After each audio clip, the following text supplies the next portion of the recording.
제가 이제 이 수업이 강의가 제주 개발사를 역사적으로 어떤 식으로 정리해 나가는 수업이 아닙니다.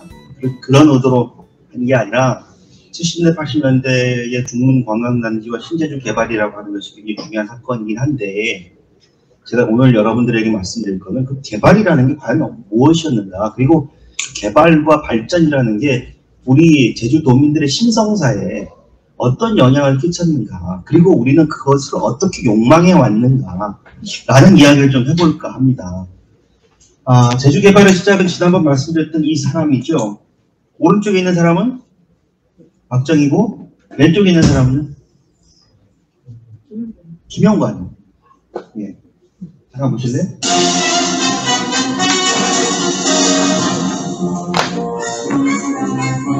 국가재건 최고비의장 박정희 장군은 한내무, 장동림 두 장관을 대동하고 5월 8일 제주공항에 도착, 제주도 일대를 시찰했습니다. 박 의장은 도민들이 모인 자리에서 제주도는 산업발전의 소지를 구비한 살기 좋은 곳이라는 것을 알았으며 정부는 여러가지 개발 사업에 각별한 관심을 가지고 발전시키겠다고 말했습니다. 박 의장은 도청에서 관내 여러가지 현황을 청취한 다음 이곳 중원묘지를 찾아 주곡을 지킨 이영령 앞에 꽃다발을 바쳤습니다.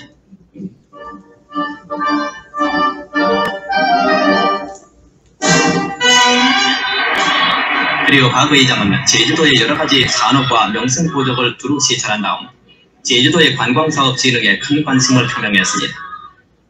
문명과 거리가 멀던 삼다도 제주도에도 앞으로 새로운 문명이 찾아들 것이 크게 기대되고 있습니다.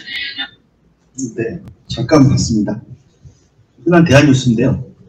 여기 뉴스 멘트 중에 여러분 뭐 하나 탁 꽂히지 않습니까? 박정희가 왔다 뭐 이런 것보다 저는 이 대한뉴스를 볼 때 뭔가 하나가 확 하고 와닿았습니다.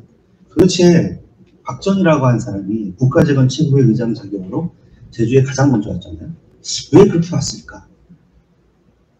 그 온 이유는 뭐고, 그리고 그 박정희라고 하는 사람은 쿠데타로 정권을 잡은 이 군인을 제주라고 하는 곳으로 발걸음을 옮기게 하는 이유는 뭘까? 이 사람은 어떤 사명감을 가지고 있었을까? 라는 생각들을 하게 되면 여기 이 구절이죠. 보세요. 문명과 거리가 먼 삼다도 제주에도 앞으로 새로운 문명이 찾아들 것이라고 기대하고 있습니다. 라고 하는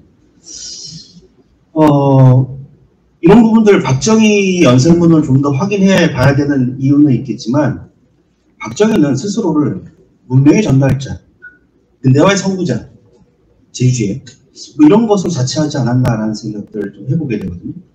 근데 이런 것들을 가만히 보다 보니까 굉장히 낯익어요. 이게 처음이 아니고 굉장히 낯익습니다. 이런 발상이. 스스로를 문명의 전달자, 문화의 전달자라고 자임하면서 흔히 말하면 야만의 땅에 뭔가 시혜를 베풀어주고 발전을 시켜주고 개발 전략을 세우고 라고 하는 것들이 굉장히 낯이 익어요. 제가 첫 시간에 제주 개발의 문제를 제주 개발의 문제라, 제주라는 곳에 방점을 찍지 말고 개발이라고 하는 것, 근대화라고 하는 것들을 세계사 속에서 좀 보자라고 말씀드렸는데 되게 낯이 익어요. 그래서 이거 저는 무슨 말하면 이걸 개발이라는 중력이라고 우리가 얘기하죠. 그 70년대, 80년대를 소위 말하는 이 개발이라는 중력, 이 블랙홀이 우리의 모든 욕망들을 잡아 끌었던 시기라고 볼 수 있습니다. 기뢰혁명, 도로가 열리고요. 무해혁명, 수자원 개발이 열리고 이렇게 얘기하고 있고, 그 중에 대표적인 게 중문 관광단지가 개발됐던 시대가 70년대. 그런데 이게 과연 박정희라는 사람의 단독적 기획인가? 아니면 박정희라는 사람의 단독적 기획에 우리는 수동적으로 따라갔던가? 아니면 철저하게 동원되어 갔던가? 아니면 우리 스스로도 그러한 것들을 스스로 욕망해 갔는가라고 하는 부분은 되게 따져봐야 될 문제거든요. 근데 60년대, 70년대, 특히 이 자료들 60년대 말에서 70년대 자료들을 좀 읽다 보면 이런 얘기. 많은 제주의 지식인들과 많은 제주의 관료들이 보편과 특수라는 개념하에서 제주가 특수고 변방이고, 그러니까 뭐야, 보편으로 인정받고 싶어하는 인정 욕망들이 굉장히 많이 노출됩니다. 여러분 혹시 오국민 도정 시절에 제주도 지도를 거꾸로 뒤집어 놓고 제주도가 태평양의 중심이다 이렇게 선전하는 거 보셨죠? 그렇게 지도를 거꾸로 뒤집으면 자부심이 생깁니까?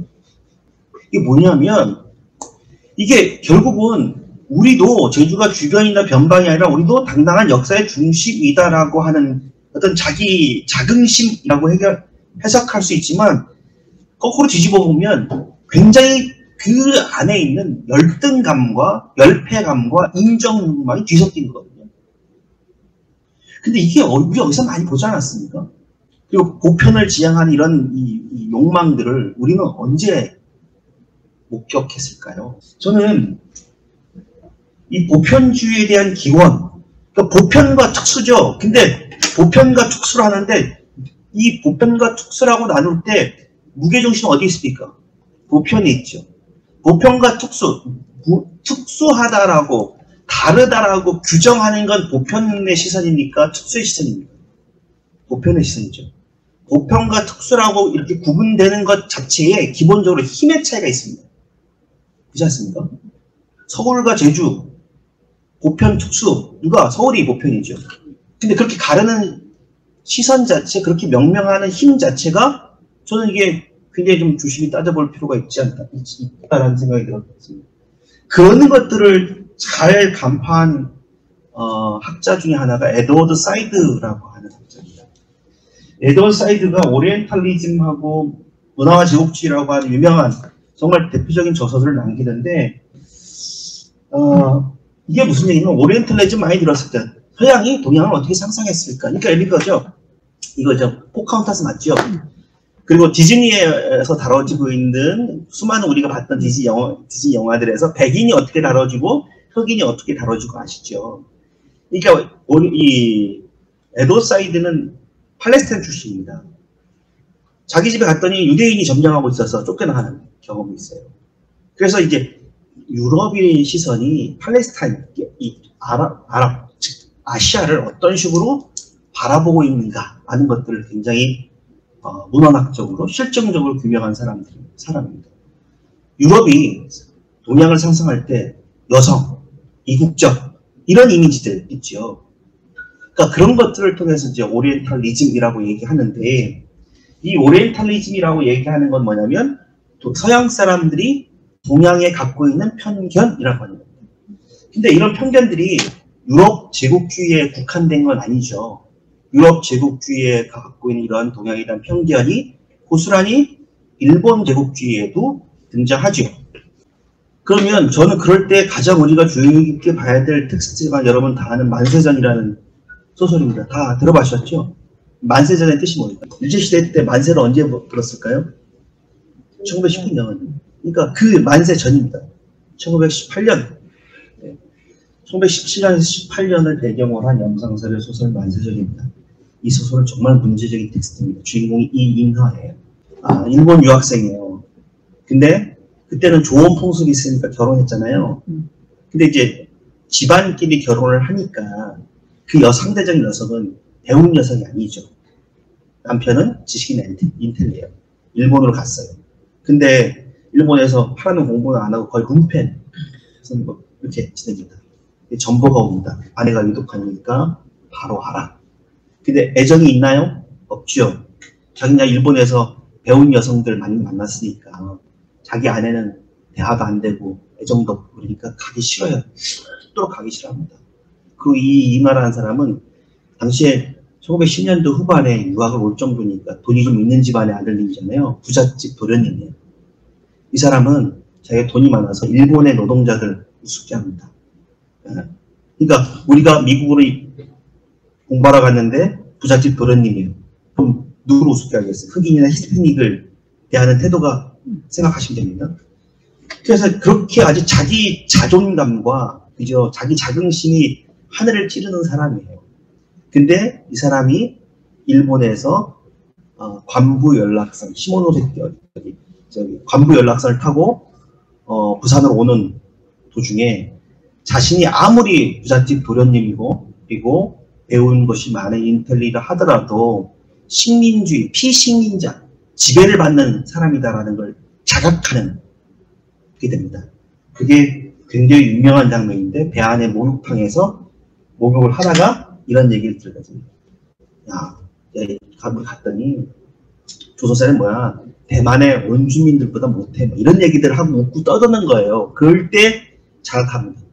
이런 장면. 제가 왜 이런 장면을 말씀드리냐면 당시에 지식인들, 식민지 조선에 살고 있었던 지식인들 중에는 이런 식민지적, 민족적 차별을 경험한 사람들 중에는 여러 가지의 입장 변화를 합니다. 그 중에 하나가 뭐냐면 일본은 식민지 지배를 합리화하는 방법 중에 하나가 우리가 조선의 문명을 전달해주는 일종의 사명감을 갖고 있다라고 생각을 해요. 그래서 근대적인 교육도 하고 철도도 넣죠. 그러니까 일본의 극우 우익들이 지금도 그러죠. 일본이 없었으면 조선의 근대화는 젖어졌다라고 하는 게 일본 우익들의 생각입니다. 근데 35년 동안의 지배를 받으면서 조선의 지식인들은 생각이 어떻게 변했을까요? 그 대표적인 인물 중에 하나가 바로 두 사람입니다. 김종환이라는 인물과 현영석이라는 인물입니다. 현영석은 국어학자입니다. 국어학자인데요. 굉장히 여러분 놀라지 마세요. 국어 조선어 해소론을 주장합니다. 조선말을 쓰지 말자. 철저한 침투합니다. 왜 이 사람은 조선말을 쓰지 말자고 얘기했을까요? 이 김종환 사람도 시인인데 이 사람 뭐냐면 야 우리도 일본의 한 지방처럼 대접을 해줘 이런 얘기하거든요. 왜 이런 얘기하냐면 이 조선의 식민지 지배를 받았던 지식인들에게 일본은 문명이 보편이었습니다. 조선은 특수한 곳이죠. 그러니까 뭐 해야 돼요? 조선이라고 하는 곳이 문명을 일본식 문명을 받아들이기 위해서는 일본이라고 하는 창을 통과하지 않으면 안 된다. 그래서 일본어는 근대적인 언어이지만 조선어는 전근대적 언어니까 문명을 습득하기 쉽지 않다. 그러니까 한글을 버리잖아요. 지금 생각하면 정말 이해가 안 되지만 당시에 수많은 1930년대 수많은 지식인들이 이런 얘기를 했습니다. 그래서 심지어 김종환이라는 사람은 일지의 윤리라는 글을 씁니다. 일지 한 가지란 얘기죠. 누가 한 가지란 얘기입니까? 조선과 일본 한 가지. 그러니까 어떻게 해? 우리 이러지 말고 동경이나 경성도 다 지방이니까 우리도 좀 대접해줘. 그리고 우리의 지방 문화가 잘 돼야 일본의 국민 문화가 발전해. 라는 이야기를 하죠. 지금 시점에 이런 얘기를 하면 야 엄청난 친일파다 이렇게 하는데 이걸 전 이렇게 바꿉니다. 제주나 서울이나 다 같은 정치에 있어서 한 공간적 단위에 불과합니다. 대한민국의 문화적 중심인 제주와 서울과 제주를 모두 대등한 공간으로 여겼으면 좋겠습니다. 제주 문화를 통해 대한민국, 한국의 정신을 발현하고 그것이 건전한 국민 문화를 생성하는 데 도움이 될 것으로 기대합니다. 제가 바꿨어요? 어떠세요? 부담 확 덜 하시죠? 제가 뭐냐면 이겁니다. 그러니까 우리가 왜 60년대, 70년대 지식인들이 개발이라고 하는 것에 대해서 저항하지 못했나.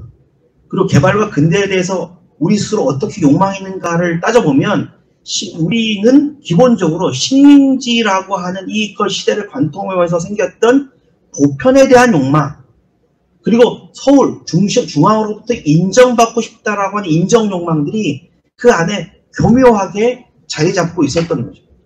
근데 이걸 단순하게 그들의 잘못이라고 여기기보다 지금도 심지어 지도를 거꾸로 뒤집어 놓고 탐라천년의 문화, 탐라천년의 정신을 강조하면서 이야기 나눈다는 것, 그게 어떤 정치적인 담론과 아젠다가 등장하고 있다는 건 결국은 우리 안에 이러한 인정하기 싫지만 이러한 열등감이 있다라고 하는 게 저는 생각합니다. 그래서 이렇게 얘기했던 사람들이 다 뭐야? 이런 인정 욕망을 가졌던 사람들이 결국 다 뭘로 돌아가냐면 자발적 친일의 길로 다 들어갑니다. 이게 무슨 얘기냐? 우리도 변방이 아니라 중심이야 라고 하는 걸 강조하면 강조할수록 개발 그 자체에 대한 것, 발전 그 자체에 대한 반대는 할 수 없는 구조적 모순에 빠져버릴 수밖에 없는 거죠. 아마도 지금까지도, 그러니까 일본 2000년대 국제자유도시까지 되고 하는 과정 속에서 제주의 지식인들, 그리고 소위 말하면 모피는 제주의 어떤 정치인들이 가졌던 생각들이 이러한 어떤 식민지 조선의 지식인들이 가졌던 어떤 사고 방식과 저는 근본적으로 다르지 않다. 근본적으로 다르지 않다. 이런 논리를 극대화한 사람이 누굴까요? 바로 이 사람입니다. 이광수입니다. 민족 개조라는 말 쓰죠. 이광수가 개벽의 민족 개조론을 쓰고 나서 엄청나게 공격을 받습니다. 대반자라는. 근데 이광수는 확고한 소질이 있었어요. 일본은 개화야, 문명이야. 근데 조선은 비문명이거든요. 그러면 이런 구조 속에서는 조선은 늘 언제까지 일본의 지배를 받을 수밖에 없어. 그러니까 어떻게 해야 돼? 우리 민족성, 우리 민족 자체를 바꿔야 돼. 라는 생각을 하게 됩니다. 민족 개조론. 이렇으니까 이광수 뭡니까? 자발적 친일로 돌아가죠. 개조라는 말 어디서 많이 듣지 않았어요? 70년대 박정희가 와서 제주도 와서 늘 한 얘기가 뭡니까? 돈만 달라고 하지 말고 여러분들의 정신을 뭐 하라고요? 개조하라고요. 여러분 이거 굉장히 무서운 말입니다. 정말 무서운 말입니다. 정신을 개조하라는 말만큼 무시무시한 말은 없다고 생각해요. 그럼 정신을 개조한다라고 하는 것이 하나의 과제가 되면 뭐가 가능할까요? 교육. 그죠? 그럼 교육에서 이 정신 개조, 아니면 뭐 제주도의 제주도민들의 어떤 개조 이런 게 되면 어떻게 됩니까? 그것의 폐해가 굉장히 오랫동안 갈 수밖에 없죠. 이런 얘기를 합니다. 그래서 결국 정치적 독립이 된다 안 된다? 안 된다. 이런 얘기를 하는 거예요. 그러니까 이광수가 여전히 엇갈린 평가를 하죠. 그죠? 그래서 심지어 소설가 이인 아까 말했던 정유라의 학점을 편의를 줘서 결국 감옥한 이화여대 유철규는 뭡니까? 이광수를 새롭게 평가합니다. 저는 이광수에 대한 생각이 식민지 근대에 대한 평가, 이 평가가 단순하게 식민지라고 하는 시대에만 매몰된 것이 아니라 제주 개발의 과정들을 바라볼 때도 좀 들여다봐야 되지 않을까라는. 이게 누구 글이냐면 항상 광랑이죠. 이광수의 창씨 개명입니다. 뭐라고 돼 있어요? 조선 사람들은 병정이 못 되었으니까 반편 국민입니다. 그러니까 징병제가 발효됐을 때 이광수가 이런 글을 씁니다. 그러니까 이광수는 명백한 친일이죠. 명백한 친일이죠. 이걸 식민지라고 하는 시대에서 끝이 난 것이냐, 보편과 특수라는, 이게 강준만 선생의 글이에요. 뭐라고 됐냐면, 대한민국은 두 개의 나라다. 지방은 식민지다. 이른바 내부 식민지다. 수도권 지방이란 이분표로 규명하기 어렵다. 이렇게 됐습니다. 그러니까 우리가 어느 순간 내가 어느 위치에 있느냐가 나의 사고와 생각을 규정해버리죠. 점점점 서울이라고 하는 위치에서 지역을 바라보고 지방을 발견하는 것들이 대단히 왜곡된 형태로 나타나고 있습니다. 그러면 저는 이런 것들을 보면 수도권과 지방의 문제, 식민이다라고 하는 건데, 저는 가볍게 말씀드리면 70년대 개발, 80년대 개발이라고 하는 것들이 제주라고 하는 곳에 수행되어 갔던 과정은 서울이라고 하는 권력이 지방이라고 하는 우리가 어떤 사상, 생각, 관습, 전통 이런 것들을 서울이라는 이름으로 재편성하려고 했던 그런 시대가 아니었는가라는 생각을 좀 해보게 되는 거죠. 잠깐 보실까요?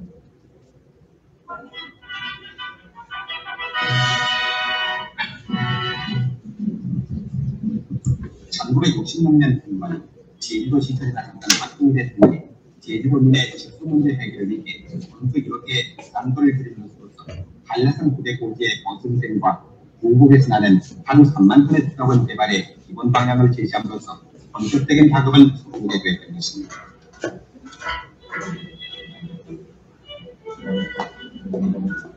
중국과 어선생 수자원으로부터 전수대에 이르는 고수로를 내고 한라산 끝을 걷다 공도로 48km의 가일선을 정착하는 동시에 230km의 지선을 정치하고 10만 톤 규모의 제수대가 금년 8월에 준공되면 제주도민의 생활용 전문은 산업용수로도 이용돼 제주도민의 수원을 해결하게 됩니다.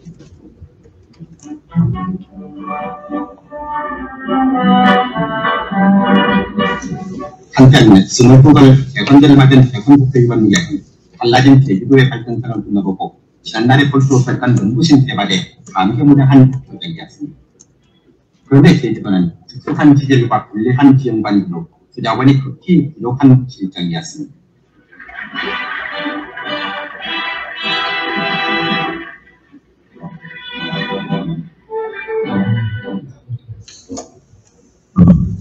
(70년대) 이런 뉴스들이 쏟아집니다. 이거 어선생이거든요. 이 어선생을 제주개발사의 한 장면에서 물의 혁명으로 여전히 얘기하고 있습니다. 많은 연구자들이 물의 혁명이라는 표현을 비판적으로 쓰지 않고 그대로 갖다 쓰는 경우들이 상당히 많습니다. 근데 아시겠지만 그 물의 혁명의 혁명은 오일혁명의 기원입니다. 그죠? 그 물의 혁명이라고 얘기하는 것 자체가 어찌 보면 이 60년대, 70년대 개발이 갖고 있는 이중적인 모순을 그대로 인정하는 셈이 되지 않을까라는 생각이 드는데요. 한 번 더 보실까요?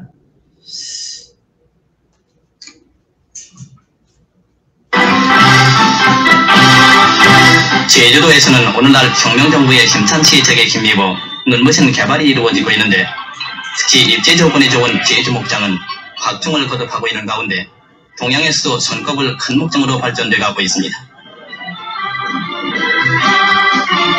그리고 제주도 당국에서는 14년 동안이나 방랑 생활을 해온 4.3 폭동사건 이재민들이 원주지에 와서 살 수 있도록 집을 짓고 있습니다. 한편 횡단 도로공사가 이루어지고 있는 한라산 기슭에는 우렁찬 건설의 고동이 메아리치고 있습니다. 그리고 혁명 1주년 기념행사의 하나로 경마대회가 있었습니다. 이날 150마리가 참가해서 저마다의 실력을 겨누었는데 그 몸은 작아서 보기에 당나귀 같지만은 사람을 태우고 달리는 데는 손색이 없습니다.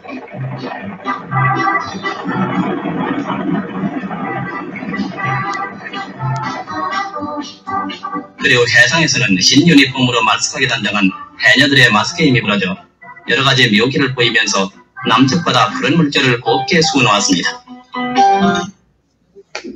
보셨습니다. 이게 이 뉴스에 담겨져 있는 시선은 제주의 시선일까요? 서울의 시선일까요? 딱 보이시죠? 활발한 개발, 그리고 이 해녀들 매스게임은 60년대 빈번하게 등장합니다. 아주 빈번하게 등장합니다. 여성을 어떤 식으로 동원하고 있는지. 그리고 아까 보셨지만 1주도로 건설하는데 사람들이 동원되고 있죠. 명백한 건 70년대, 80년대, 70년대에 제주 개발에 있어서 박정희 정부는 일단 자금도 없었고요. 그리고 동원할 인력도 없었습니다. 아까 보셨지만 국토건설단 얘기 말씀드렸죠. 그리고 제일교포, 제가 빠듯하는 제일교포 자금 도입 문제가 있었습니다. 제가 말씀드렸지만 가장 먼저 손벌린 게 제일교포입니다. 그런데 그렇게 손을 벌려놓고 계속해서 제주도에서 무슨 이야기 나오냐면 그들의 사상 얘기입니다. 도움 주는 건 좋은데 그들이 사상에 대한 왜냐면 총련도 있으니까요. 그리고 59년인가요? 그 북송이 시작되잖아요. 그래서 그들에게 과연 건전한 사상을 갖고 있는지 없는지 이게 굉장히 중요한 faktor입니다. 그러니까 돈도 중요하지만 뭐가? 사상. 이게 박정희 시대의 제주 개발에 동원된 방식 중에 하나입니다. 그러니까 이걸 박정희 씨의 단독적 기획이라고 보는 건 70년대 개발을 박정희라고 하는 위대한 영도자의 결단이라고 보기엔 상당히 어렵다. 그만한 능력이 안 됐습니다. 돈도 없었고요. 인력도 없었고요. 근데 우리는 뭐만 기억하면 아까 저 사진 뉴스 속에 박정희 직접 그랬다는 지도 보셨죠? 대단히 조악하게 그립니다. 네. 그걸 기억하시는 분들도 요즘에 계시는 거죠. 과연 그런가? 하나 더 볼까요? 도로건설입니다.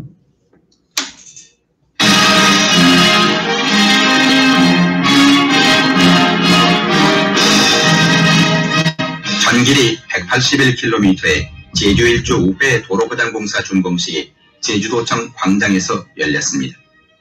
이날 시에 참석한 박 대통령은 이 도로공사 과정에서 제주도민이 보여준 강한 자조와 자립 정신을 높이 지하하고 조금만 더 노력하면 살기 좋은 제주도를 만들 수 있을 것이라고 말하면서 정부는 앞으로도 자조 자립정신이 강한 지역 주민들에게 우선적으로 지원할 방침이라고 강조했습니다.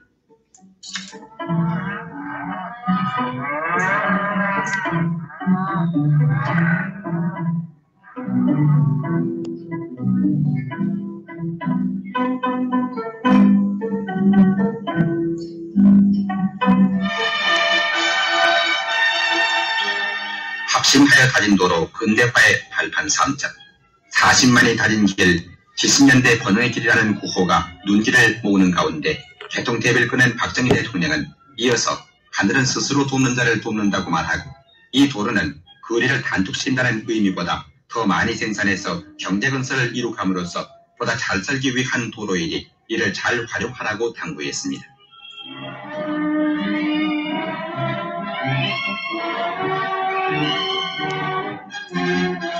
이 우회도로가 완전히 포장 개통됨으로써 제주도의 지역 발전은 더욱 빨라질 것입니다.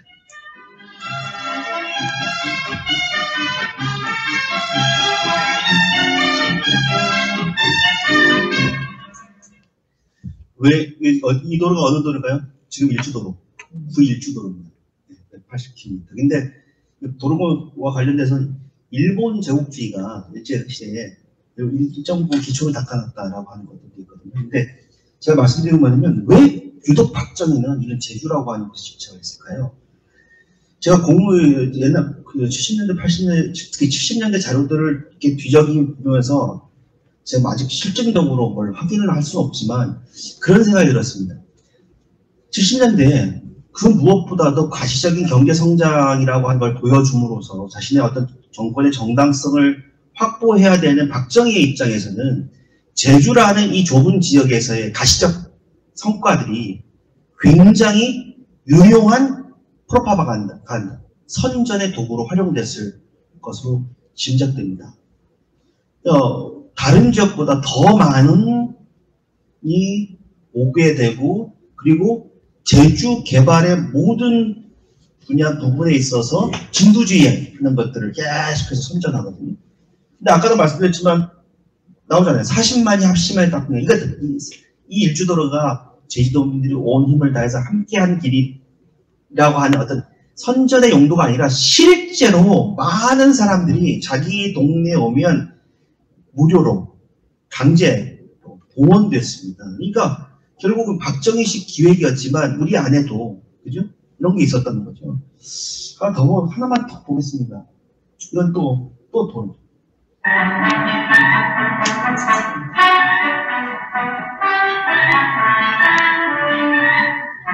10월 11일 제주도에서는 도민의 수건이었던 제주시와 서귀포 사이의 한라산 횡단도로의 역사적 개통을 보아 도민들은 기쁨에 가득 차 있습니다. 한라산 중머리를 가로지르는 총 연장 43km의 이 횡단도로는 작년 3월에 착공해서 1년 8개월 만에 개통을 보게 됐는데 제주 서귀포 사이의 거리와 시간을 절반으로 단축시켰으며 앞으로 이 도로는 제주도의 산업, 경제, 관광의 발전은 물론 학술과 문화 교류 등 제주도 지역 개발에 크나큰 역할을 맡게 될 동맥선이 될 것입니다.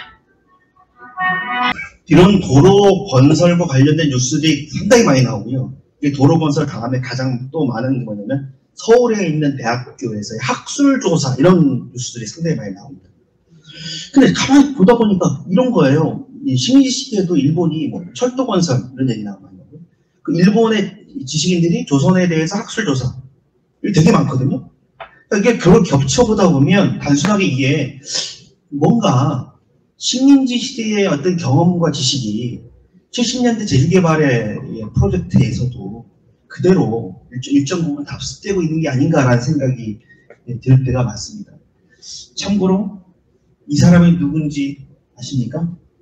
62년도에 거행됐던 탐라 미인 선발대회입니다. 당시 우승은 이 여자가 됐습니다.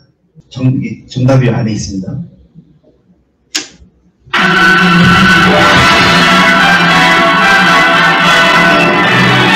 삼다도 제주에서 처음으로 베풀어진 미애제전. 온 도민의 커다란 흥미와 관심을 모은 가운데 제주 탐라미인 선발대회가 이곳 제1극장에서 막을 올렸습니다.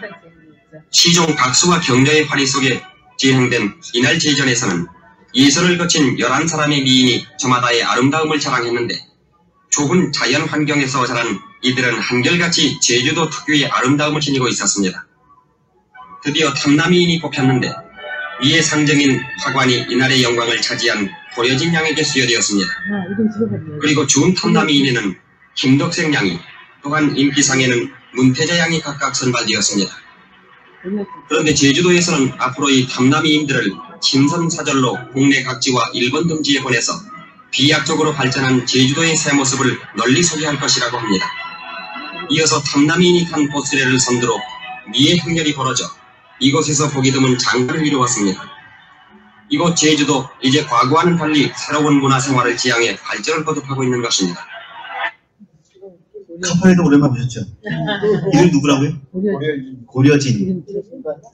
고려진이 우리나라 최초의 쇼호스팅 가구 아나운서 출신이고 지금 CJ 이사인데요. 지금 이분의 아버지가 더 유명한 사람입니다. 이분의 아버지는 고경훈입니다. 1909년생이고 제주의 사회주의 운동가예요. 일본에서 활동했습니다. 몽양 여운형 아시죠? 네. 몽양 여운형이 비서였고 해방기에 몽양 여운형을 대신해서 김일성과 대담합니다. 그리고 몽양 여운형이 해화동 모텔에서 암살당할 때 바로 옆에 있었습니다. 고경훈이라는 인물은 우리가 주목해야 될 인물이고 그리고 글도 썼고요. 제가 왜 이것까지 보여드리냐면 이게 박정희 시대 개발이라는 게 단순하게 불도저와 포크레인을 들어서 제주의 지리적인 환경들을 바꾸는 건 문제가 아니라 철저히 그 안에는 문화적 기획도 아주 치밀하게 얘기되어 왔다는 거죠. 어찌 보면 우리가 생각하는 제주의 문화라고 하는 것들의 정체성들을 저는 그리 오래전 게 아니라고 생각이 듭니다. 에릭 푸스비라는 사람이 전통의 창조, 전통의 발명이라는 얘기 하듯이 우리가 말하는, 흔히 말하는 제주적 문화라고 하는 것의 생성 또는 발견, 전 60년대가 기원이 될 가능성이 상당히 높다. 특히 여러분이 잘 보셨던 해녀춤 있죠. 해녀 허벅춤. 언제부터 했을까요? 옛날에 우리 해녀들이 그런 허벅춤을 췄을까요? 해녀 허벅춤은 철저하게 만들어진 춤입니다. 전국 민속경연대 회원 박덕이라는 사람이 저는 대단히 타고난, 그러니까 예를 들면 60년대를 주름 잡았던 문화기획자라고 생각합니다.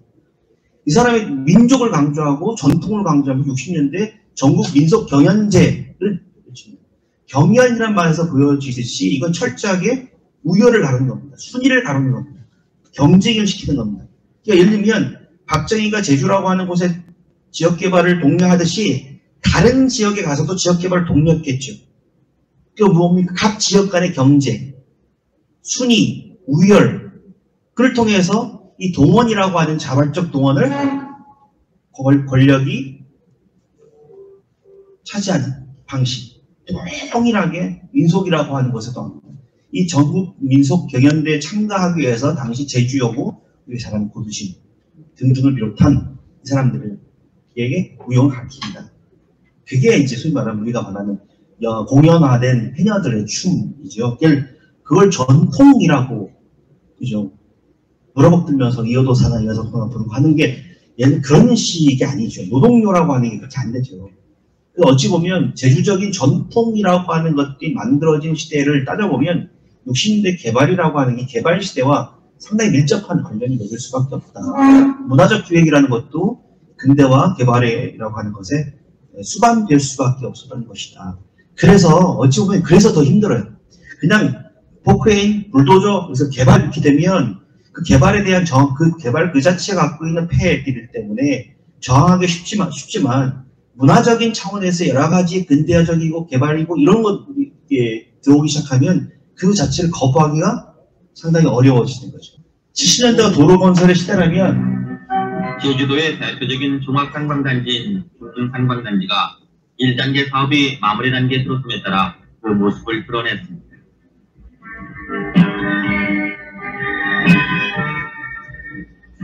국민관광을 바탕으로 외국 관광객을 유치하는 세계적 수준의 종합관광 휴양지 건설을 목표로 개발된 중문단지 개발 사업에는 제주도의 특성에 맞춰 해양내조 스포츠 시설과 세계 각 지역의 식유식, 제주도 고유식물이 구로 전시된 관광식물원과 각 나라별 정원이 수송되는 등 관광내조 시설과 쇼핑, 과학기술 등이 완벽하게 갖췄죠.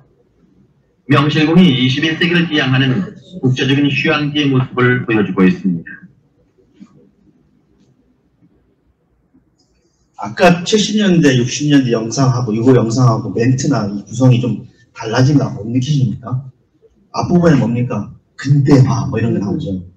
그런 얘기들이 지속적으로 얘기가 나옵니다. 여기는 뭐냐니까? 관광, 휴양 이런 거죠. 70년대가 도로 건설의 시대였다면 80년대는 관광의 시대입니다. 드디어. 근데 관광의 시대로 들어서 보면서 비약적인 성장을 하긴 하지요. 근데 관광이라고 하는 것이 제주라고 하는 상황을 어떻게 만들었는가를 상징적으로 보여주는 것이 중문관광단지라고 생각합니다. 제가 여기서 잠깐 문제 드리겠습니다. 중문관광단지 개발이 끝났을까요? 아니요. 안 끝났습니다. 40년이 넘었는데 아직도 끝나지 않았습니다. 네, 아직도 끝나지 않았습니다. 1971년부터 시작됩니다. 1971년부터 시작됐는데 굉장히 이른 시기에 되죠. 그럼 71년도에 지정 공고가 되고 72년도에 대통령이 수립 지시하고 73년도에 계획이 만들어지고 74년도에 개발 시행이 결정되고 75년도에 77년도 이렇게 불과 굉장히 빠르게 진행되죠. 지금 우리 제2공항 문제나 여러 가지 문제도 강정도 그렇고 이런 사업들이 이렇게 빠른 속도로 절차가 진행되지 않을 텐데 굉장히 속도를 붙여서 이야기하고 있죠. 그래서 78년도에 중문관광단지 종합개발계획이 승인돼서 7월에 공사를 했습니다. 근데 지금까지도 43년이 훨씬 지났는데도 불구하고 지금까지도 중문관광단지 개발 사업은 끝나지 않았습니다. 1차 끝나고 2차 연장 이렇게 계속해요. 여전히 끝나지 않았습니다. 그러니까 우리가 여러분 아시면 부영 막 가지고 했었죠. 부영 호텔 뭐 층수를 올리네 마네. 왜 그게 논란이 됐을까요? 여전히 중문은 개발이 끝나지 않았습니다. 몇 평이요? 이게 50만 평입니다. 50만 평입니다. 그렇게 왜 이렇게 관광단지, 70년대에 박정희가 군사 독재를 시작하면서 관광단지 개발 사업을 전국적으로 수행합니다. 여러분 아무튼 경주 이런데요. 설악산 그 중에 하나가 제주거든요. 그런데 보세요. 제주도 중문 일대 50만 평 국제관광단지로 개발한다라고 되어 있는데 여기 보면 43년대 2021년 기사인데 43년째 개발 중입니다. 43년째 개발 중. 이 개발의 방식이 어떤 것이었을까요? 네, 바로 관광단지 개발의 시작은 토지 수용이 시작입니다. 77년도에 원래 토지 수용 관련된 법령이 62년도에 만들어져요. 토지 수용 관련 법령이 62년도에 만들어져요. 62년도 하면 갑자기 뭐가 생각나십니까? 62년도에 무슨 일이 벌어요? 62년도는 뭡니까? 박정희 시대죠. 개발의 시대입니다. 아야. 그 토지 수용이 만들어져요. 그러다가 박정희가 관광단지 개발을 해서 국제관광공사라는 기구를 만듭니다. 근데 77년도 그러니까 중문관광단지가 본격적으로 개발되기 전에 77년도에 토지 수용의 주체가 국가와 지방자치단체에서 국제관광공사로 확대됩니다. JDC 토지 수용 막 생각해보세요. 제주 개발 맞죠? 제주 국제자유도시 개발센터. 그리고 75년도에는 관광단지 개발 촉진법이 제정이 돼서 자발하고 그래서 지원시설을 해서 수용한다. 수용하면 이게 명목상으로는 보상이라고 하는 것들이 법률에 명시가 되어 있지만 그 보상이 실질적인 보상에 미치지 못했습니다. 그러니까 중문관광단지 개발이라고 하는 것이 토지 수용의 시작이다. 그러니까 이게 뭐예요? 우리나라 제주도의 관광 개발의 시작은 역설적으로 말씀드리면 토지 강제 수용의 시작이라고 보시면 됩니다. 그게 지금까지죠. 그러면 지금까지도 43년째 개발되고 있는 것, 그러니까 결국 이때 생겼던 토지 강제 수용에 의해서 생겨났던 토지 수용에 의해서 시작되었던 관광단지 개발의 역사가 아직도 끝나지 않은 거죠. 예대 휴양단지도 여러 가지 문제가 있는 거죠. 토지를 뭐 산에 만에 원소재 할애 만에 뭐 어제 반환 냈는데 야 그동안 땅값이 올랐으니까 그거는 내놔 이거죠. JDC가 치사하게 그죠. 그러니까 이런 식의 정부 기관이나 공사에서 그런 식의 법적인 논리를 할 수 있었던 시작은 바로 이거거든요. 그러면 이때부터 시작해서 법률적인 정비가 되고 난 이후에 지금까지도 계속해서 이런 원리가 적용되고 있는 거죠. 중문관광단지 뭐 이러면서 토지수용법을 준용합니다. 토지수용법 1962년도에 만들었죠. 뭐라고 만들어졌어요? 공익사업에 필요한 토지의 수용과 사용에 관한 사항을 규정하여 공공복리의 증진과 사유재산권과의 조절을 도모함으로써 추진됐죠. 지금 우리 요즘 많은 분들이 규제 완화 얘기하시죠. 그죠? 규제 완화라고 하는 관점에 본다면 이 토지수용법은 명백한 규제죠. 그렇지 않습니까? 사유재산권의 조절이란 말은 뭡니까? 사유재산권을 제한한다는 얘기죠. 그러니까 자꾸 박정희식 개발이라고 하는 것이 뭐 규제 완화나 뭐 기업 자유 이런 부분들하고는 다르다라는 거예요. 철저하게 국가 주도의 기획이라고 하는 부분들을 우리가 알 수 있는 거죠. 그리고 공익사업에 보면 뭐 국방에 관한 사업, 뭐 국가에 관한 사업, 박정희식 개발계획이 얼마나 치밀하게, 그러니까 그 사람들이 굉장히 치밀한 계획하에 만들어졌다는 것들을 볼 수 있는 거고, 이런 법령 때문에 결국은 관광단지 개발의 시작이 토지 수용이라고 하는 또 다른 어떤 경제적 어떤 행사 이런 것들의 시작이 됐다는 말씀을 드릴 수 있습니다. 77년도에 신제주 개발이 시작이 됩니다. 당시 조선일보입니다. 77년 2월 14일인데요. 제주시 남쪽 변두리에 43만 평의 새 시가지 건설 계획이 있거든요. 근데 당시 최계가 뭐냐면 인공도시를 만들도록 합니다. 그러니까 명백하게 건설되는, 그러니까 계획도시로서 건설되는데요. 박정희 대통령이 연후에도 제주시 입주 실차를 강행했대요. 이런 식으로 개발 관광시설을 시작했다는 뭐 이런 보도들이 나옵니다. 신제주 개발이라고 하는 것이 사적으로 어떻게 됐는지에 대한 설명보다 일단 뭐 88년도 신문을 좀 찾아보니까 신제주 땅의 절반이 누가 가져갔대요? 이때부터 아마 80년대 개발사업과 관련해서 제주에서 가장 큰 논쟁 중에 하나가 토지는 누구의 것인가 이거입니다. 그러니까 소위 말하는 투기 자본 세력들이 제주도 신제주의 땅을 눈독대기 시작합니다. 그리고 점점점 빠르게 외지인들의 토지 소유가 늘어나기 시작하는 계기가 됩니다. 절반이 외지인들이 소유됐다라는 이야기를 많이 하고 있습니다. 근데 이거 당시 기사가 좀 조선일보 기사입니다. 국토의 변화라는 뭐 목초지의 솟은 바둑판 시가 막 이렇게 되는데 뭐라고 돼 있을까? 신제주를 뭘로 만들고 있다고요? 당초 계획은 어떻게 만들려고 했습니까? 전원도시로 만들려고 했습니다. 그리고 뭐예요? 유흥업소는 억제하겠다고 했습니다. 그죠? 그럼 지금 신제주를 생각해 보십시오. 당초 계획과 적절하게 제대로 만들어졌을까요? 아니죠. 자, 보면 신제주의 활락병이라는 말씀. 네.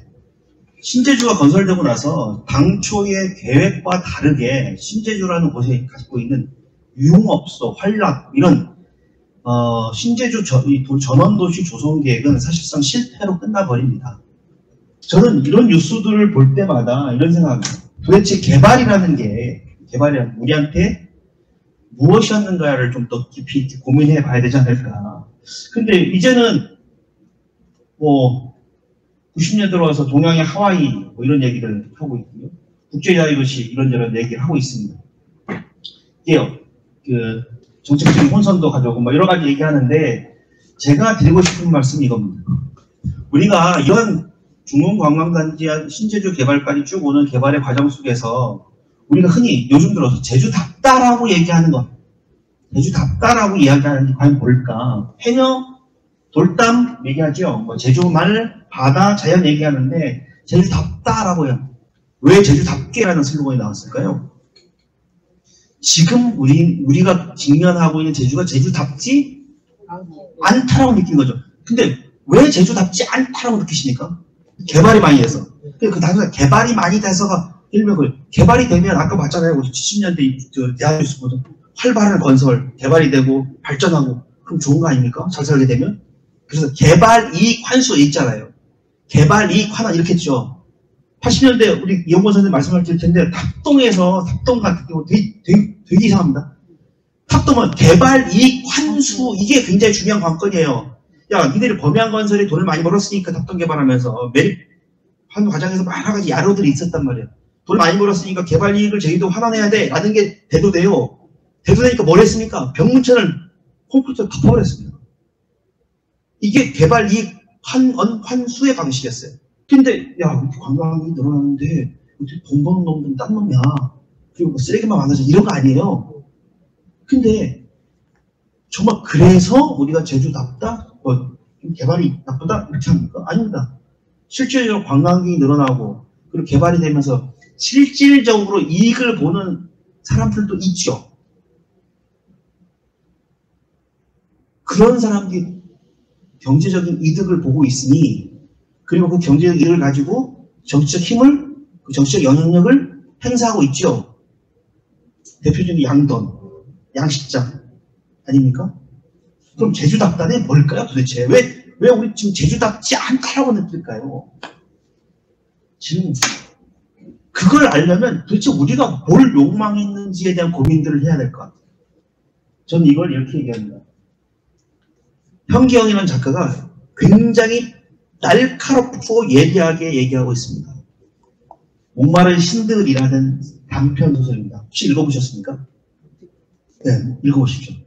혹시 4.3 관련해서 토벌에 참여했거나 가해자였던 사람들이 법적으로 처벌을 받았다라는 뉴스를 보신 적 있습니까? 법적으로 처벌받은 사람 단 한 명도 없습니다. 근데요, 이 목마른 신들은 대단히 재밌습니다. 이 목마른 신들은 4.3 당시 토벌에 참여했던 서청을 응징합니다. 어떻게 응징할까요? 어떻게 응징할까요? 때릴까요? 가장 제주적인 방식으로 응징을 합니다. 네? 가장 제주적인 방식 응징은 뭘까요? 여러분들 한번 고민해 보십시오. 가장 제주적인 방식으로 응징하는 게 뭘까요? 힌트는 그 서청이 나이가 들었겠죠. 이 소설이 나올 때라면 92년입니다. 이 서청 출신에게 누가 있을까요? 눈에 넣어도 아프지 않은 손자가 있습니다. 손자가 아파요. 왜 아플까요? 이유를 모릅니다. 밤만 되면 어디로 막 둘러서도 갑니다. 원인은 딱 하나입니다. 동문시장에서 빈떡을 팔고 있는 할머니와 눈이 마주친 이유에, 그 할머니 뭡니까? 자기 아들이 4.3 때 억울하게 희생당했어요. 딱 그 서청 출신 손자와 같은 나이입니다. 18살. 그 할머니랑 눈이 마주친 뒤에 밤만 되면 막 들러서는 갑니다. 어딜 돌아다닐까요? 그 할머니의 아들이 죽은 곳을 밤새 헤맵니다. 이가 정말 귀신 들렸죠. 그럼 뭐 합니까? 네, 굿합니다. 굿하면 뭘 할까요? 제일 먼저 굿을 왜 하는지를 얘기합니다. 그리고 누가 하는지를 얘기합니다. 근데 이 주인공은 신방인데, 큰 곳을 한 신방이에요. 신방도 4.3 때문에 피해를 받은 사람이에요. 트라우마가 있는 사람이에요. 그 18살 되는 생때 같은 애를 앉혀놓고 막 구슬하는데 이제 되는 거죠. 누가 봐요, 이 신방 몸에? 18살일까?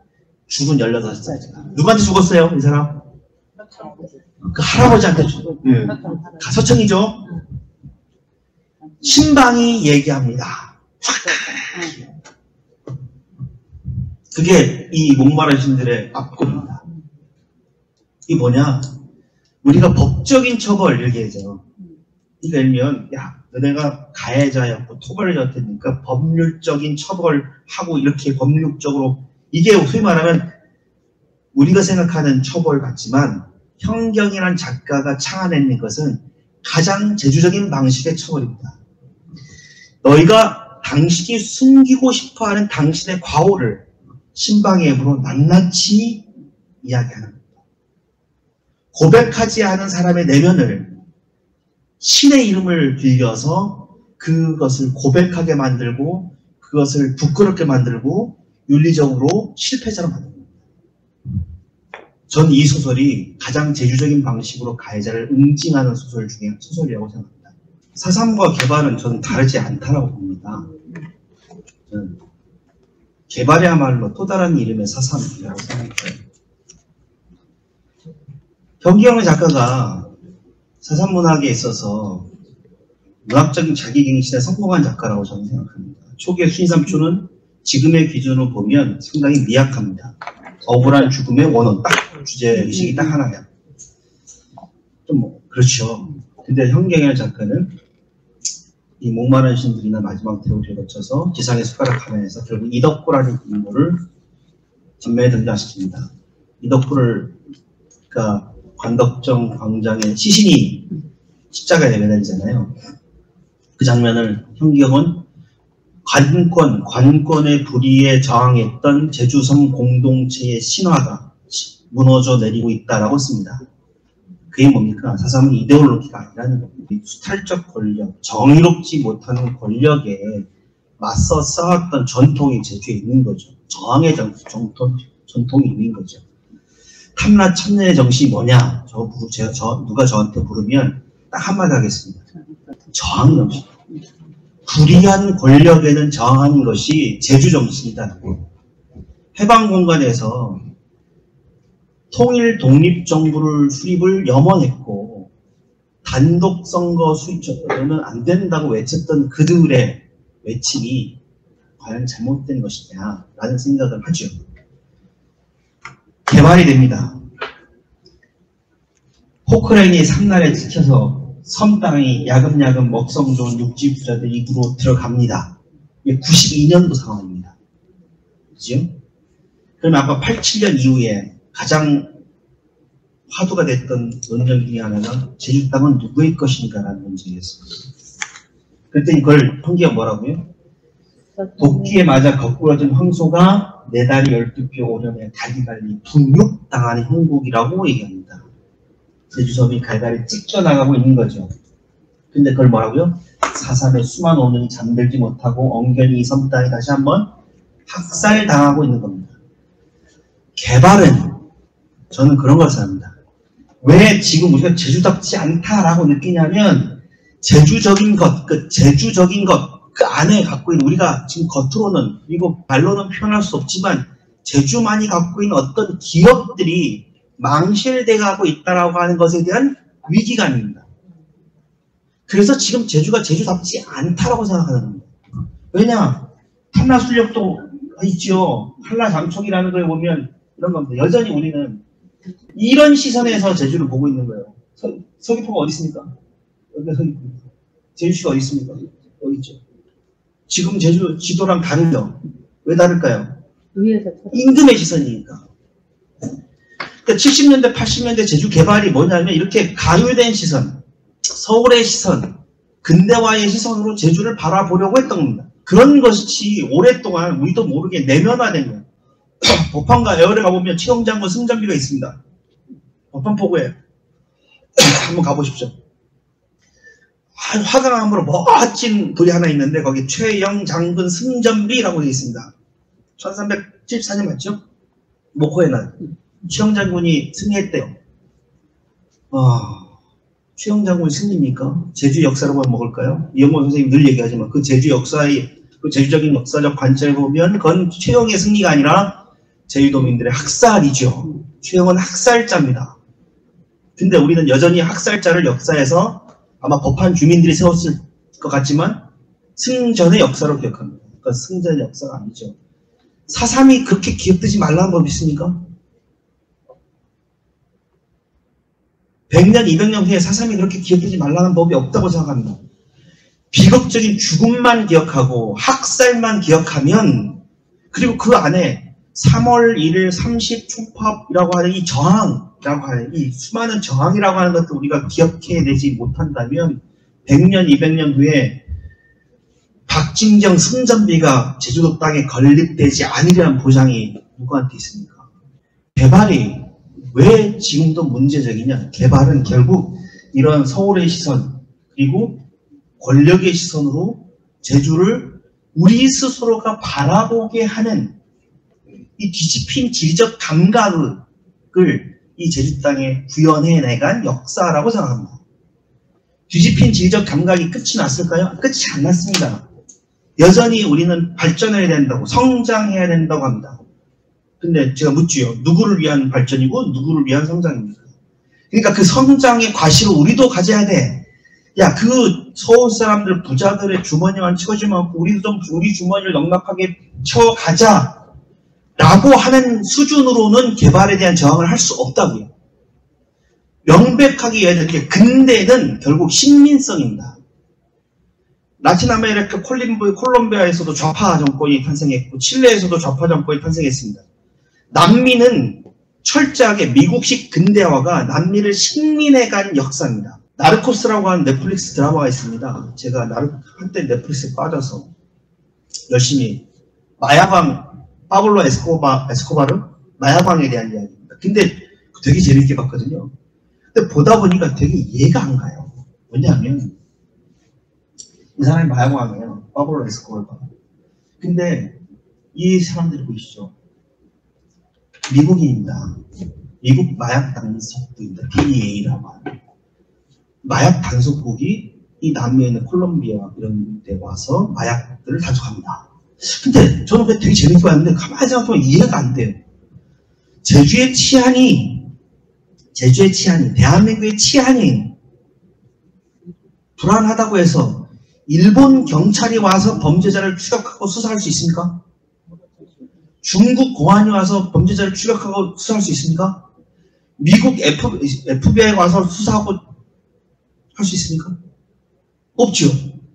근데 남미에서 이게 가능해요. 이게 뭐냐면 이게 남미의 그 슬픈 역사를 그대로 보여주는 겁니다. 그래서 아르투로 에스코바르라고 하는 남미 출신의 정치 생태학자가 있습니다. 이 사람이 굉장히 유명한 얘기합니다. 근대성이 뭐냐? 남미에서의 근대성, 근대라고 하는 것은 결국은 지역의 장소들을 지워버리는 폭력이라는 얘기를 합니다. 개발은 우리가 갖고 있는 장소들을 그리고 그 장소가 품고 있는 기억을 지워버리는 폭력이었다라고 생각합니다. 그래서 우리는 그게 폭력인지 몰랐어요. 야, 성장하면 우리도 잘 살게 되겠지. 발전하면 그러니까 제주에 랜드마크도 필요해. 그러니까 오구민 도정 때였으니까 100층짜리 진짜. 야, 제주도도 서울이나 어디처럼 뭔가 좀 뭐 보여줄 게 있어야지. 근데 제주의 랜드마크가 뭡니까? 비행기 타고 가서 보면 가장 먼저 보이는 게 뭡니까? 한라산이죠. 제주가 자랑할 만한 거. 가장 제주다운 거. 그 가장 제주다운 거는 그대로 놔둔 채 뭔가 새로운 걸 만들려고 합니다. 왜? 우리 스스로 우리의 장소들을 그 장소가 품고 있는 기억들을 지어갔습니다. 그러니까 자꾸 뭐가 지어져요? 사삼이 억울하니까 억울한 죽음들만 기억되고 사삼이 갖고 있는 그 원초적인 역동성은 이제 아무도 말하지 않습니다. 완전한 해결이란 말이 좀 말도 안 되는 소리다 라고 얘기했더니 좀 진짜 정의로운 해결이라고 얘기합니다. 근데 알잖아요. 정명이 필요하다고 얘기합니다. 백비를 세워야 된다고 얘기합니다. 근데 우리 이걸 다 누구에게 맡기고 있습니까? 추가 진상조사가 끝나면 국가에서, 그죠? 근데 대한민국이라는 국가가 계속해서 이 분단 체제가 유지되는 한 4.3을 항쟁이라고 인정할 권력은 없습니다. 그러면 4.3 진상규명이 뭡니까? 국가는 4.3을 뭐라고 생각했어요? 폭동이라고 그랬죠. 근데 우리가 그 폭동이라는 거에 뭐라고 생각해요? 우리는 그렇게 기억하지 않아. 우리는 그렇게 말하지 않아 라고 하는 반발이 4.3 진상규명 운동이었습니다. 그럼 이제 뭐 해야 되는 거예요? 우리의 장소들은 그렇지 않아. 우리의 기억은 그렇지 않아 라고 다시 한번 해야 되죠. 이 사진이 어딜까요? 한남입니다. 여기 다 뭘까요? 카페하고 다 카페. 뭐 최근에 한남 가보신 분 계십니까? 여기에 원주민이 있을까요? 없을까요? 없어요. 없어요. 아무도 없습니다. 아무도 없어요. 여기에는 마을 주민들이 단 한 명도 주거하고 있지 않습니다. 최근에 가봤는데요. 가려고 간 게 아니라 자전거를 타고 가다가 어떻게 길을 잘못 들어서 갔다가 좀 놀랐습니다. 다 카페인데요. 남아있는 땅은 다 주차장입니다. 카페와 주차장입니다. 마을이 없습니다. 물론 여기도 작은 마을이었기 때문에 그렇습니다. 그런데 마을이 없습니다. 마치 중문 관광단지의 이 민간 버전 같습니다. 아무도 없습니다. 그리고 마을 사람들이 빠르게 쫓겨나는, 해안가에 살고 있던 마을들이 중에서 가장 먼저 해체된 곳 어디냐? 한단입니다. 한단과 똑같은 곳이 또 하나 있죠? 어디입니까? 월정입니다. 자, 장소들이 바뀌죠. 지금 이게 자본이죠. 근대죠. 카페죠. 이게 뭡니다. 자본의 힘, 자본이 이 지역, 이 마을이 갖고 있던 일단 지리적인 부분들에서 다 바꿔버렸죠. 조그마한 기와집 있고 마을들이 있었던 곳을 카페와 주차장이 나왔습니다. 이 곳에 있는 카페 주인들의 입장에서는 이 애월 한담이 갖고 있는 시간에 대한 기억들이 있을까요? 없을까요? 전혀 없습니다. 개발이 뭡니까? 전 이겁니다. 개발은 70년대, 80년대, 90년대, 그리고 2000년대 들어서까지 개발이 뭐냐? 장소를 사라지게 만드는 힘이었다는 겁니다. 장소를 획일화하고 장소를 균질화하는 겁니다. 서울과 똑같아지려고 하는 겁니다. 우리 안에 그런 욕망도 있었습니다. 서울과 똑같아지려고. 서울을 닮아가려고. 서울로부터 인정을 받으려고 하는 그런 인정 욕망입니다. 그것이 결부되면서 장소들이 사라지고, 장소가 사라지니까 기억이 사라집니다. 노형 맞죠? 드림타워, 그죠? 장소가 사라지죠. 여러분, 장소가 사라지는 건 단순하게 지리적인 장소, 그 물질적인 공간 자체가 사라지는 게 아닙니다. 장소가 사라지는 건 기억이 사라지는 겁니다. 대표적인 어딜까요? 2년 전에 현대극장이 무너졌습니다. 지금 뭘로 쓰고 있습니까? 기껏 주차장으로 쓰려고. 그것도 주차장도 뭐 바닥이 제대로 정비가 되지 않았어요. 거기 차 잘못 끌고 갔다가 긁힙니다. 기껏 그거 쓰려고. 그 현대극장, 제주극장이 어떤 장소성을 가지고 있는지 아시죠? 우리 세대는 기억할 겁니다. 여기가 현대극장이었고, 과거에 제주극장이어서 여기에 민전 결성식도 열렸고, 그리고 다양한 문화적인 행사도 열렸고, 그리고 여기야말로 그 제주 원도심 갖고 있는 장소성, 그것을 증언하는 장소였다라고 하는 거 우리는 기억할 겁니다. 근데 우리 다음 애들은요, 표적하냐고 할 겁니다. 그럼 그들은 기억을 할까요, 안 할까요? 안 합니다. 왜 잃어버린 마을이 서사문의 비극을 증언한다고 생각하십니까? 마을이 사라졌습니다. 마을이 사라지면 뭐가 사라집니까? 사람이 사라지죠. 사람이 사라지면 뭐가 사라질까요? 기억이 사라집니다. 왜 제주가 제주답지 않다라고 느끼십니까? 제주의 기억이 사라지고 있기 때문입니다. 제주의 기억은 사라지고 서울을 담고 싶어 하는 겁니다. 서울로부터 인정받고 싶어 하는 겁니다. 더 많은 관광객들이 와서 제주가 이렇게 발전하고 있다. 지금 우리에게 필요한 건 사라진 장소들을 되살리고 사라진 장소에서 잃어버렸던 기억들을 만나는 일이 중요하지 않을까. 그게 안 되면 우리는 개발이라고 하는 것이 갖고 있는 본질적인 의미에 대해서 저항할 수 없습니다. 잘 살게 된다면서요. 돈 벌게 된다면서요. 제주도민들의 삶의 질이 높아지면서 진다면서요. 뭐 이렇게 얘기하면 어떻게 대답하실 겁니까? 근데 기억이 사라집니다. 그 기억이 사라지고 있다는 건 우리가 어떻게 얘기해요? 그럼 저는 그런 관점에서 지금 개발이라고 하는 것은 우리가 뭘 할 것인가에 대한 얘기를 해야 됩니다. 마을 공동목장이 팔리죠. 지금 공동목장 얘기할 때 마을 공동목장이 팔리면 물론 거기 있는 사람들 돈, 자식들 좋겠죠. 돈도 있고 하니까. 근데 마을 공동목장이 팔리면 뭐가 사라집니까? 마을 공동목적 운영하면서 함께 공동체를 영위했던 기억이 사라져요. 기억이 사라지면 제주가 가지고 있던 제주다움이 없어지는 거죠. 이제 50년, 100년 지나서 제주다운 게 뭐냐라고 질문하면 그때 누가 얘기할까요? 대답할 말이 없습니다. 이제 얘기해야 됩니다. 잃어버린 마을에 가서, 잃어버린 장소들 가서, 잃어버린 기억들이 무엇인지를 찾고, 그게 잃어버린 기억들이 왜 잃어버림을 강요받았는지에 대해서 따져 물어야 됩니다. 그 따져 묻는 게 뭡니까? 야, 단순하게 4.3이 국가폭력이었기 때문에 아닙니다.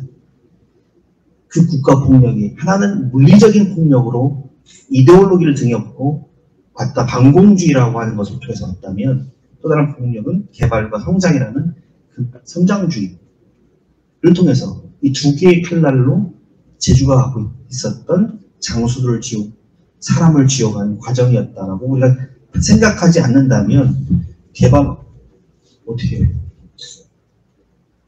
맞서서 새로운 제주를 상상할 수 있을까라는 생각들을 하게 됩니다. 제가 3회에 걸쳐서 말씀드렸지 않습니까? 제주 개발사를 역사적으로 어떤 식으로 이루어졌는지에 대한 말씀을 듣고 싶었다고 한다면 아마 그게 미치지 못하는 이야기였다고 생각합니다. 하지만 솔직히 개발이 뭐냐, 그리고 개발과 4.3이라는 이 절멸적 폭력이 과연 어떤 것이었는가를 동시에 물어야 된다라고 저는 생각합니다. 그 동시에 던져야 되는 창이라고 생각해요. 마치 투창과 비수처럼. 투창이 4.3이라는 물적 폭력에 저항하고자 하는 우리의 외부적인 힘이라면, 비수는 개발이라는 이름을, 그리고 개발과 성장주의라고 하는 것을 우리 제주라는 신체에 스스로 새기기를, 그 무신과도 같은 천연을 스스로 새기기를 감수하고 기꺼이 감수했던 우리 스스로에게 던지는 칼이어야 된다고 생각합니다. 이 두 가지 투창과 비수가 있어야 지금 제주의 의미, 4.3과 개발을 동시에 생각할 수 있고, 그 4.3과 개발을 동시에 생각하면서 지금 그것과 다른 제주를 상상할 수 있지 않을까라는 생각입니다. 개발이 국가안보랑 다른가요? 강정 해군기지, 그죠? 제2공항은 강정 해군기지와 다릅니까? 다르지 않다라고 생각합니다. 그러면 앞으로 그런 안보란 이름으로, 국책사업이란 이름으로, 성장이란 이름으로, 개발이란 이름으로 제주의 지리를 지어가고 제주의 장소를 지어가는 시도들은 계속해서 이어지겠죠. 그게 소위 말하면 제주개발센터가 해온 일 아니겠습니까? 예래 휴양단지, 그리고 어디? 헬스케어타운. 헬스케어타운 가보셨죠? 정말 전망이 좋습니다. 서귀포에서 거기만큼 전망이 좋은 데가 없어요. 너무 아름다운 곳입니다. 근데 왜 됩니까? 개인이 소유한 토지였으면 그렇게 개발이 안 됐습니다. 근데 JDC가 한대요. 마을 주민들은 개발에 대한 기대가 있으니까 기꺼이 토지를. 제주에 소위 말하면 관광단지들, 관광단지와 개발이 되는 지역들 타보십시오. 중문 가보셨잖아요. 얼마나 아름다운 곳입니까? 저기 섭지코지 얼마나 아름다운 곳입니까?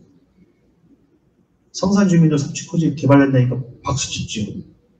왕호되고 나서 어쨌으면 후회한다. 되게 아이러니죠. 성산 이미 이제 장소가 없어집니다. 섭지코지의 기억이 없어진 곳입니다. 섭지코지를 관광객들은 뭘로 기억할까요? 좀 나이 드신 분들은 오링 뭐 이쪽. 좀 젊으신 분들은 뭐 아쿠아플라넷 하나. 거기에 섭지코지라고 하는 땅에 기대해서 삶을 살았던 제주인들의 기억이 있습니까? 없죠. 그럼 그 개발은 누구를 위한 개발입니까? 그러니까 우리는 알아요. 말로 표현 못합니다. 야, 국가와 자본의 기억이 제주를 옥죄고 있구나. 그러니까 우리가 말로 표현 못해도 제주가 제주다운 게 아닌데 라는, 그러니까 그 즉각적인 반응 이면을 추적하다 보면 뭡니까? 우리가 알고 있던 게 아니라는 거죠. 그게 뭡니까? 우리의 기억이 아닌 거라는 거예요. 개발은 우리의 기억을 국가와 자본의 기억으로 치환하는 폭력적인 과정이었다고 결론 지을 수 있을 것 같습니다. 그래야 우리가 개발과 성장이라고 하는 것을 맞서서 다른 이야기를 할 수 있지 않을까. 그래서 개발과 저항이라는 주제로 이제 이야기를 하려고 했던 당초의 의도도 이런 데 있습니다. 그동안 개발하면 뭐 60년대 개발은 어떻게 됐고 70년대 개발은 어떻게 됐고 80년대 개발 관련돼서 뭐 이렇게 이런 식의 어떤 역사적 흐름들만 이야기했는데 그렇지 않고 개발이 과연 우리에게 어떤 그러니까 우리 신성사에 미친 영향이 굉장히 크잖아요. 대단히 크잖아요. 제2공간 찬성하는 사람들도 엄연히 있는 거죠. 40%, 50%가 절반 가까이는 찬성하는 거죠. 그럼 그런 사람들을 어떻게 선택할 겁니까? 어떻게 이해하실 겁니까? 이런 부분들. 너는 나쁜 놈, 너는 제주도를 팔아먹으려는 놈, 이런 식으로 접근하면 안 되는 거잖아요. 그래서 그런 고민들 속에서 개발이라는 것들을 다시금 좀 바라봤으면 좋겠다. 그래서 부족한 강의를 이 늦은 시간에 성강까지 오셔서 들어주셔서 너무 감사드리고요. 3주 동안 고생하셨습니다.